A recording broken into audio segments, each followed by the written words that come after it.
Okay, got the transmission out. Here's your flywheel and your flywheel bolts. You need to take your flywheel off and have it turned, resurfaced. It's a good idea because you're putting a new clutch pressure plate in there. I'm not sure what those are. They look like 16, maybe 17 millimeter bolts. And if you'll notice up there in the center, you've got a needle roller type pilot bearing that can be taken out and replaced. Okay. Now this transmission, I centered this floor jack on this right in here where this rib is that goes up to the fill hole. And if you'll notice, I've got the engine supported, so it's not coming down no more. After it was supported, I let the transmission down a little bit. I wiggled the tail of the shaft back here and got it broke loose from the splines on the front of the shaft to the clutch there. Wiggle it and pull this floor jack backwards. I had my right hand on the handle letting it down, and I had my left hand on this transmission steadying it. As it was coming down, I was pulling it backwards so I could miss that cross support right there, which you see below the flywheel. Okay, simple. All you got to do is get it balanced and get yourself situated to where you can handle the jack and the transmission. Okay, now the clutch disc right here. As you can see, the amount of wire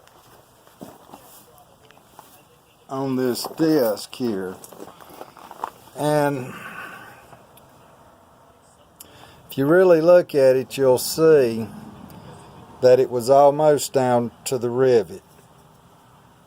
If it had wore on down past this groove, the bottom of it here is in line with that rivet there. So we've really got about the same amount of distance here, which is a couple of millimeters to this groove. So if it had have went on down and wore into the rivet, it would have wore into your flywheel and your pressure plate. If you'll notice, these rivets are staggered. This one goes in this way, the next one goes in the other way, and all the way around. So you've got a rivet here that the head is almost flush, and over here the head is on this one.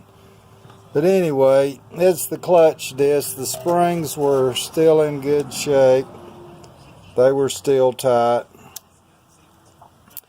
The man that owns this truck don't hot rod it, but you can see the wire. You can see the wire on the pressure plate here, and right up in here. You can see how much it's wore and how this clutch disc fits in there.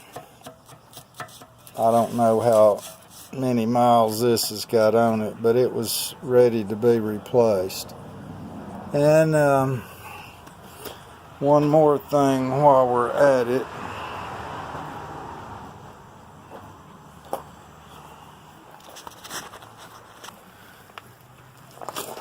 If you have to replace your slave cylinder,